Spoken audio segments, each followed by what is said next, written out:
everyone. Welcome to a very special edition of Hue at Home. We are on location in the beautiful Chapters Indigo, but celebrating an incredible book. We have the author here, Phillippa Cranston Baran. Welcome to Winnipeg. The book is about your brother, Toller. We don't need to say his last name. No, we don't need to say his last name. It's extraordinary, but it's great to be here, Tracy. Thank you so much. I know Winnipeg was always super important to Toller. There were some very significant milestones that he created here, and Winnipeg has been always supportive, and I'm thrilled to bits to be here. The book now, Toller Cranston, it says Ice, Paint, Passion. Does that follow his passions in life? You mean the order? Or the order, yes. I think the Toller Cranston part, which comes first, probably would have been enough. But we wanted to touch on the skating, the personality, and of course the painting. He considered himself to be an artist, period, end of discussion, from the time he was very little. So whether he was an artist on his skates or in his studio or in his life or in an interview or in his personality, I think the passion just fits. Toller would be, well, close, or would be turning 75. That's horrifying, because that means I'm 77, which is even more scary. Oh my goodness. Okay, so how you do it and look incredible, that's another story that you will come back and you and I will have a talk about. Yes, but, please. Why do this book now? Well, I think in some ways him passing away at the age of 65, it's almost 10 years, was tragic and catastrophic for all of us in Canada and the world. But I'm also very aware that had he lived another 10 or 20 years, I would be dead, and so would a whole contingent of fellow competitors, friends, clients, collectors. There wouldn't be anyone to tell this story, and I always think of the line in the musical Hamilton about who lives, who dies, who tells your story. And I knew right from the very beginning that it was my job to tell the story, really to collect the stories and to share them with people. So I couldn't do that if I were a doddering 92-year-old, but I could do it at this age. And it's been an immense privilege and a great joy every step of the way. Well, I know probably in this journey it brings back so many memories, but just for our viewers and listeners out there, this isn't a biography per se from you, from Phillippa, rating all of your stories about Toller. This is a collection of so many people that were important. Maybe they were competitors, or maybe they were, you know, not best friends, but people that really knew Toller. How did you narrow that list down to the many that are in this book? Down to the 150? Yeah.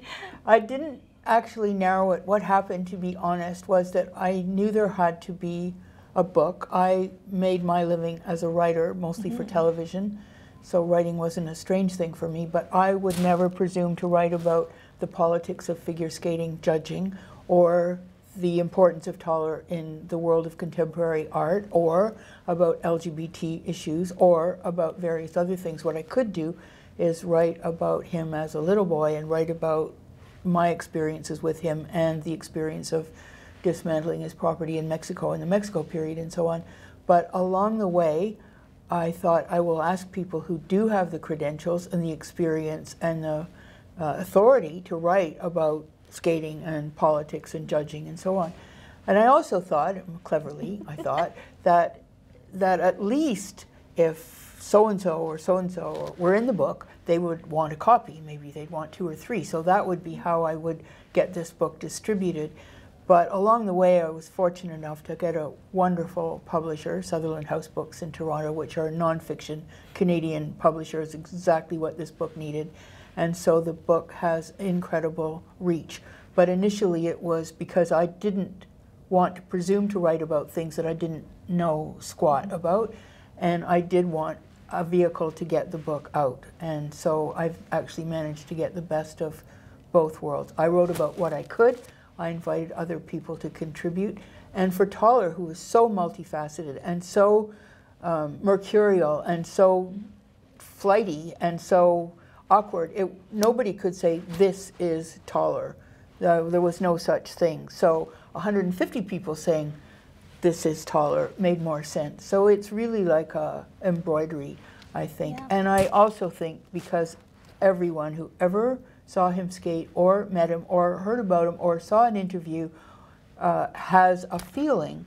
It really is about how Toller affected other people, and that is why I think he has such an impact and he resonates with Canadians, because they see in themselves either creatures that they are, you know, pushing against authority, pushing limits, working hard, trying to be authentic, trying to stay authentic, trying to be true, or wishing they could find the courage to do those kinds of things. He affected both, and I'm incredibly proud of that and pleased that this book presents him in that way. Well, he is so lucky to have a sibling like you. Question for me, what was it like being big sister? I know, it's a question that I'm asked, and honestly, the answer was just incredibly normal. We were the most normal, average Canadian middle-class family. There were expectations, responsibilities, do your chores, make your bed, take out the garbage, and don't even talk to me about a decent report card. That's expected. So we had that as a kind of foundation.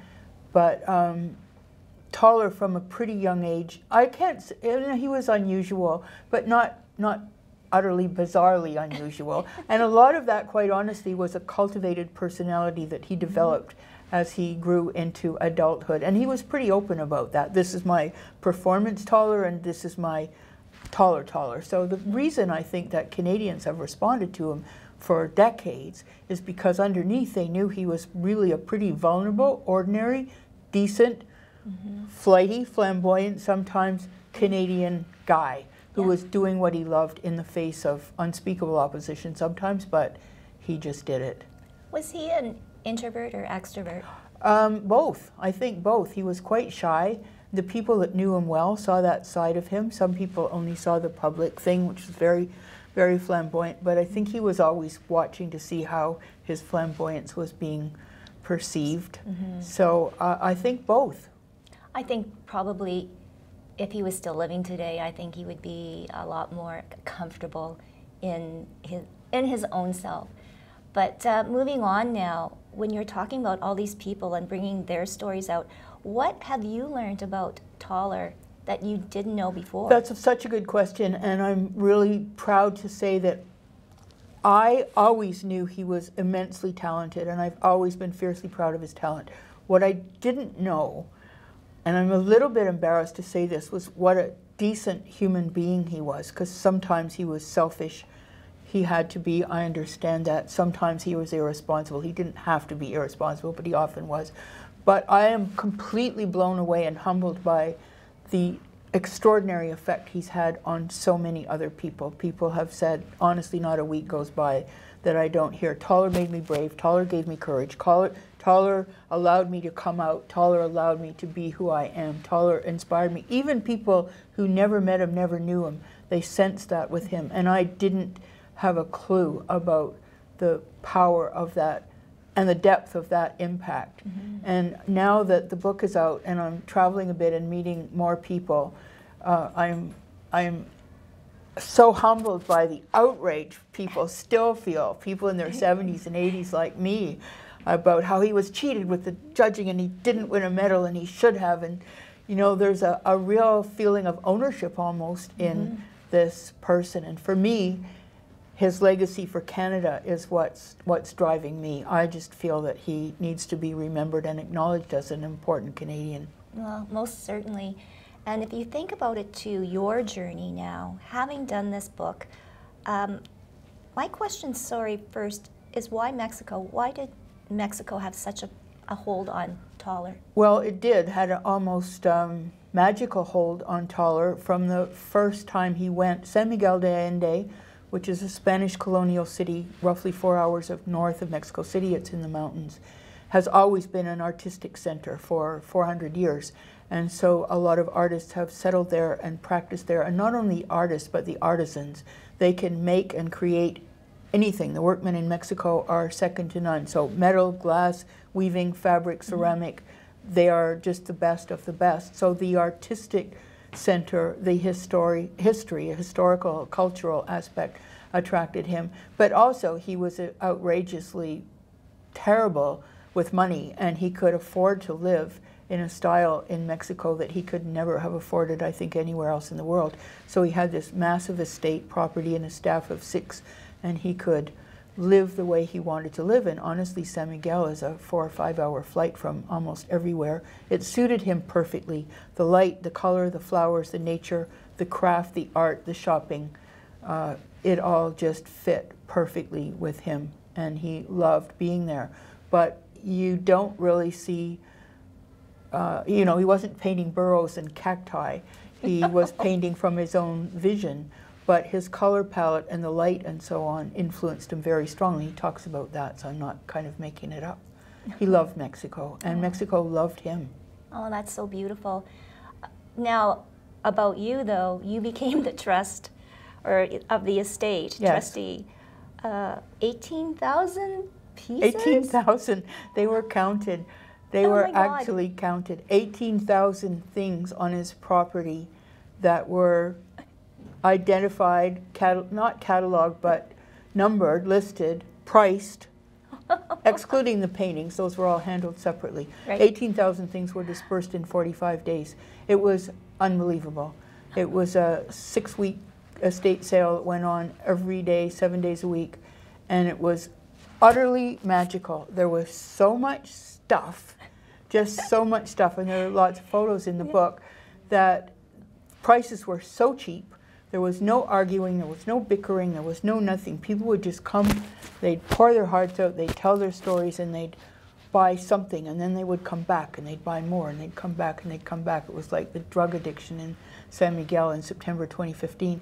But somebody said, this is like organ transplants, and it was. So Toller's place was just being dismantled, but things were being just floated out to properties all over San Miguel. Things were brought to Canada, brought to every part of the U.S., and I feel like there's little pieces of Toller everywhere. And you go to somebody's house and they'll say, I got that at Toller's sale, or you got that at Toller Cranston's sale. I got one too. And it's kind of lovely. Oh my goodness. Well, it must be so important to you to see the love, right? Yes. That everybody Astounding. has for Toller. I know, and even people that he'd hurt and insulted and disappointed, they'd say, your brother, I had a party in his honor and he didn't show up. And they'd be smiling ear to ear, and I think, oh my goodness, that's so terribly rude. But there was a huge affection for him and a respect for him that I can't entirely understand, but I know that it's real, and I know that it was there. Oh my goodness. How have you been through all of this? Tough as nails, I think. No, constantly inspired by the people and inspired by the journey with the book. There are 150 separate contributors. There are 32, I think, photographers who gave me the rights to use their pictures. Many of them have never been seen before. Not one single person asked for money, asked to be paid. The proceeds from the book are going to support Toller Cranston Legacy Initiative, so that wasn't an issue. But people would say, oh, I'm so honored, I'd be honored to contribute, thank you so much, I'm so pleased, I'm so proud to be included. And it's been just a joy and a privilege and a pleasure. Yes, okay, the Toller Cranston Foundation. Yes. What is its mission statement? What do you want to do? What I want to do in Toller's name is support young talent. It doesn't have to be in figure skating or in painting, in absolutely anything. Accessing undiscovered talent is what it's all about. Promoting the values of courage, creativity, and expression, which is what he stood for, and celebrating diversity and inclusion and being authentic. So those are the kinds of things. There's already Toller Cranston Scholarship set up with the Canadian Olympic Foundation. I'm supporting, this is a wonderful endeavor in San Miguel. It's boxing and fighting. Mexicans, they're bringing Mexican kids off the street and training them physical discipline, practice, perfection, technique, just like what Toller did, except it's with boxing. They've been doing this for 5 years, and it's astounding. I was there a couple months ago. They had 120 kids in a park at 9 o'clock at night, boxing and punching bags and working out and skipping rope. And just the discipline, the work, the respect, the self-respect, and the capacity to struggle and challenge is what they stand for. Plus the Children's Art Foundation, and there are other initiatives as we go along. So part of what I want to do is funnel money to these organizations that will celebrate their talents in Toller's name. But I also want to work to keep his name alive. So I'm shooting now to have an exhibition of his work at the 2026 Olympics in Milan. And I've got a new book coming out in the fall, which will be just on his artwork. I mean, that's the other thing, that Toller Cranston artist is how I want him to be remembered. So we have a publisher for the new book. It will be amazing, and I'm excited about that too. So is he like telegraphing all of these ideas? I'm sure he is. You know, he's saying, "Come on, Phillippa, I need this book out. Come on, Phillippa, we're going to do this foundation." No, I don't know if he is, but I've just known from the beginning that it had fallen to me to do it, and I accepted the challenge, and I am incredibly grateful for the support and the enthusiasm that's gathered around this journey. And so, yeah, maybe he's behind it. I don't know. Oh. I'd have to think he'd be pleased, though. Oh gosh, I'm sure he's smiling ear to ear, Yeah, I doing hope his so. double sockos Yeah. and wonderful Yeah. things.